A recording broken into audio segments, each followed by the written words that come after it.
Hi everyone, this is Group 6 from MCD2040. We're going to talk about the best case study and giving them the recommendations. But first of all, let me introduce you my teammate.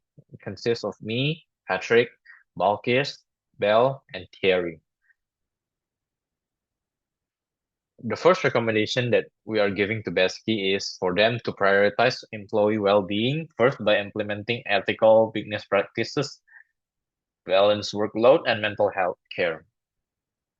Then I'm going to explain to you about the well-defined description of the recommendation, or in other words, a more detailed explanation of the recommendation. The recommendation is to put employee well-being first by distributing the tasks fairly through scheduling tools and providing access to mental health resources like counseling and wellness programs. In addition to increasing, producing, and lowering burnout, this will also improve Besky's reputation and long-term viability. Then we get into the next step, which is the tasks or steps that need to be carried out by Besky. The first thing that Besky must do is to conduct surveys, which is to collect employee feedback on the current workloads, well-being, and workplace ethic in order to know what they think about the current situation is. After getting the information, it is time for Besky to define goals and objectives. Moreover, create an action plan. After creating an action plan, it is time to get to the implementation phase. It is to put them into practice, introducing and expanding it into all of the stores. After gathering all of the responses, and then Besky must take evaluation and feedback into consideration, the evaluation and feedback of their employees in order for them to know if this action plan needs improvement for further, or how are they going with it. Pesky is implementing key initiatives focused on fair workload distribution, staff training, and performance monitoring. The HR manager will be in charge of training coordinators, and department heads will lead comprehensive training programs, while supervisor and managers will ensure workloads are balanced and equitable. Additionally, feedback and performance and monitoring will be the installed mechanism for tracking each employee's performance, and supervisor will evaluate and provide comments by the HR managers. A phased implementing strategy is suggested to address Besky supermarkets operational issue and employee well-being. The first 2 months, as you can see, are to plan and assess by creating a focused functional team, get feedback from employees, and create an action plan that highlights mental health support and workload management. The location is on site at Besky Operations Centers or headquarters office. Surveys and focus groups with employees can be conducted visually or in person. Next, the 3 to 4 month is to pilot implementation by developing programs for health and wellness, create balanced schedule, and train management. Keep an eye on worker productivity and morale. Feedback can be given visually or in person, and managers' training will be at a training center or office for setting up programs. The 5 to 6 months is full rollout by implementing an equitable schedule system, introducing mental health programs like support groups and workshop, and expanding the program to all stores. The location will be at all Besky stores. The last one is ongoing monitoring. In order to maximize operational effectiveness and employees' well-being across all sites, conduct monthly adjustment and monthly reviews. The direct cost is the expense for training materials or resources. For example, employee training program and managerial development where training managers about mental health awareness, employee engagement, and fair task distribution. The facility and program costs are creating a supportive physical and social environment for employees. For example, health benefits, expansions, and wellness space by creating areas for meditation, relaxation, or wellness activities in workshop and stores. There will be a financial strain by implementing training programs because it can be costly and time-consuming to create and manage through training programs.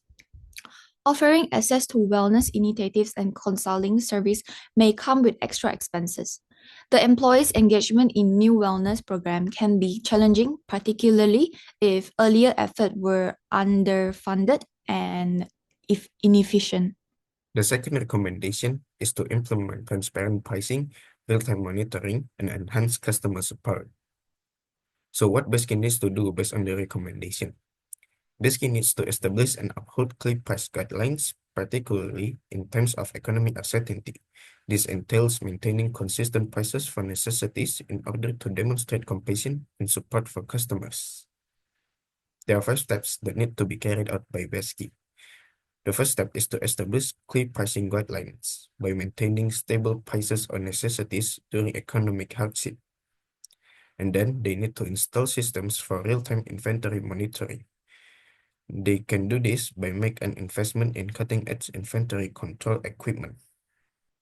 The third step is to enhance customer support by offering several avenues for assistance, such as phone, email, and live chat.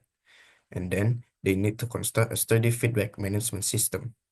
Resolve client concerns by following up with them on a daily basis. And then the last step is to communicate with clients frequently by use forums and surveys to gather customer feedback. The one who implements clear price guidelines and communication is the Chief Pricing Officer. Their task is to establish and communicate fair pricing practices and build company transparency by providing updates about price changes to customers. And the one who monitor inventory management and control process are the inventory management department. The task is to monitor stock levels, ensuring a stable inventory records, and implement control procedures to ensure inventory availability that aim to meet customers' demand. And customer relationship are the one who resolving customer complaint and enhance service quality. They are customer service employee who is responsible for all interaction between customer and the company and ensure that they provide a consistent positive experience to the customers. Now I'm gonna explain the timeline and location. So in the first 1 until 3 months, Pesky will implement clear and transparent pricing guidelines, communicating any changes directly to customers and displaying them in stores. Planning and customer feedback will be handled at headquarters and retail locations. And for 3 until 6 months, Pesky will invest in advanced inventory technology with system research and staff training occurring at Pesky's central office.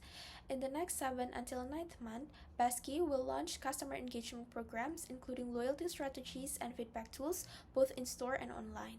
And finally, from 9 until 12th month, Pesky will focus on long-term improvements, regularly updating systems and enhancing customer interactions. The steps aim to rebuild trust, enhance loyalty, and improve Pesky's performance. Moving on, here are the key costs that involve. To address Pesky's challenges, the company incurred costs in 3 areas, which is technology investment, maintenance, and human resources. First, Pesky will invest in system for real-time monitoring and transparent pricing. Second, Pesky will cover regular maintenance and updates for these systems. And lastly, Pesky needs to hire or train staff to effectively use the new tools and process. These investments are essential for improving operations and customer satisfaction. And here are some of the potential problems. First, implementing transparent pricing and advanced inventory systems requires significant financial investment and resources, which may strain Pesky's budget, especially during economic hardship. Second, both employees and managers might resist the new process and systems due to discomfort with change or perception of an increased workload. This resistance could potentially hinder the successful implementation of this initiative. And lastly, ensuring that all customer service representatives consistently apply the new training and effectively use support channels can be challenging. This variability in service quality might lead to potential customer dissatisfaction, and these are critical considerations that need careful management to ensure that successful implementation and maintenance of the recommended strategies. And that's all for today, and thank you very much for listening.